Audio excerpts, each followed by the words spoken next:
In this Excel video, I will teach you Excel power shortcuts for cell alignment. This is going to be fun. Let's get started. Here I am in an Excel spreadsheet with some fictional employees listed. And let's say I want to change some of the cell alignments. You can see that this top header row is left aligned. Maybe I want to make it right aligned or center aligned. And then we have the departments and the names are left aligned, as is typical in Excel. Whenever you see text, it typically is left aligned. And we have hourly wages, hours worked, and other numbers right aligned. We're going to also look at power shortcuts to help us align vertically within a cell. Now, if you're wondering why you need these power shortcuts, can't we just select text using the mouse and then use the Home tab alignment group to center align, right align, left align, whatever you need to do? Yes, you're right. You can definitely do that. But in Excel, the more you can keep your hands on the keyboard, the more efficient and effective you will be at using Excel. So power shortcut for cell alignment number 1 is indent. And this video is one in a series on Excel power shortcuts. But if you've seen any of those other videos, you're going to notice that the power shortcuts in this video are a bit different. We're going to use the Alt key on the keyboard to access the menu system in Excel. When you tap Alt, look what happens. Various options and menus get little shortcut keys that appear that you can then select. So let's do our first example. Like I said earlier, it's the power shortcut for indent. Notice here in Excel, I'm going to tap Enter, and as I type, notice that the text comes in at the far left of the cell. But what if I need to indent a little bit? There are various situations in which that would be helpful. The shortcut key for indent is Alt, the letter H, and then you don't have to keep holding Alt or H, and then tap the number 6. Now it looks like nothing happened, but if I go ahead and type sales in, you'll notice that that text in cell D7 is indented. I'll do it again, but without the indent, and then let's try it a third time with indent.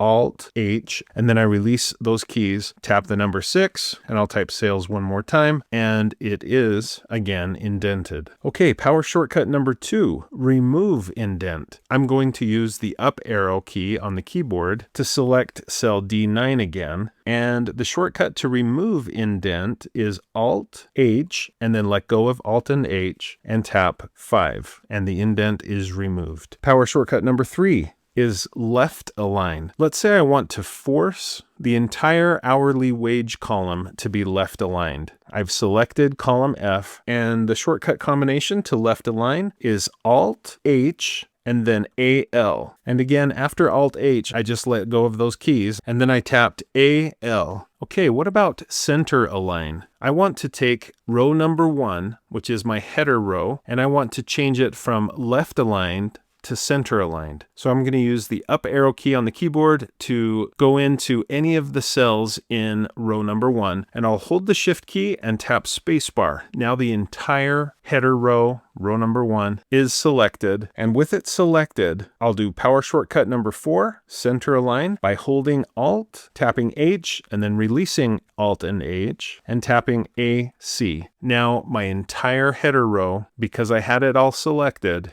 is now centered. Now, let's say I want column C to be right aligned. Maybe I want a little more distance between first names and last names. So I'm going to leave first names left aligned, but I want to make last names right aligned. I'm going to use a special shortcut key to select the entire column C. So this bonus shortcut is Control Spacebar. That highlights the entire column in which I have selected a cell. And with that selected, let's do power shortcut number 5, right align.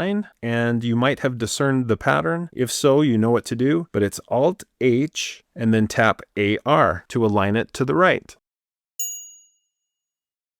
So far, in addition to indent and remove indent, we've looked at left align, and the shortcut for that includes AL, align left. Center align includes the letters AC, align center. And right align includes AR, align right. Okay, now let's move on to another kind of alignment. Instead of aligning horizontally with left, center, or right, let's align vertically. And to show this better, I'm going to stretch out row number 3, just as an example. You can see that the text and other data, the numbers, etc., in row number 3, they're all bottom aligned. They're at the bottom of the cell. But let's change that. So I'm going to arrow up using the arrow keys, and I'll select any of the cells in row number 3. I'll hold Shift, tap spacebar. The entire row is selected, and I want to top align or align top this row. So the shortcut is Alt-H, and then I can let go of Alt-H, and I want to align it at the top. So it's A-T, and that text is now top aligned. Let's do power shortcut number 7, middle align. You probably figured out the pattern. With a cell or a row or a column, whatever you want selected, just hold Alt, tap H. I want to middle align, so I'll align it middle with AM. Looks good. And we can quickly move to power shortcut number 8, bottom align, which is Alt-H, A-B for bottom align. So once you get the hang of that, just understanding if I want to center align, I'm going to use AC as part of it. If I want to bottom align, I'll use AB, but it's Alt-H and then AB. Alt-H and then AR or AC or whatever it is that you need to align it to. Moving on to power shortcut number 9, increase font size. Let's say James Johnson is our employee MVP for this month. I want to draw attention to his name and his other information. So I'm going to hold Alt, tap H, and then tap FG, and it increased the font size for everything that was selected. I could do it again. Alt-H, FG. Let's do it one more time. Alt-H, FG. Now I could create space for all of this to fit just by clicking and dragging to select all the column letters and then double clicking between any two of them. And now all of the data perfectly fits, but I'm going to undo that with Control Z because let's say I wish I had not increased the font quite so much. In that case, I need power shortcut number 10. Decrease font size. Once again, I'm going to make sure that I select the entire row in this case because I want to affect the entire row. If you only want to affect or change one cell, that's a different story, but I want to affect the entire row. So I'll hold Shift, tap spacebar, the whole row is selected, and now my number 10 power shortcut, Alt-H, F-K. And the font decreases a little bit. Now, those two most recent power shortcuts are a little harder to remember. If I want to align bottom, it was easy to remember, AB, align bottom. But if I want to increase font size, it's Alt-H, F-G. If I want to decrease font size, it's Alt-H, F-K. Those are a little harder to remember, but if you can remember them, you will definitely have an advantage in Excel. Okay, we've arrived at our final power shortcut for cell alignment, and that is wrap text. And to demonstrate this better, I'm going to make column D more narrow. And I think I'll also make column E more narrow. So you can see that human resources is just too big for the space that I've given it. Excel is not able to really show me that entire department name, so it remains hidden. With that cell selected, I can do power shortcut number 11, wrap text, by holding Alt, tapping H, and then tapping W.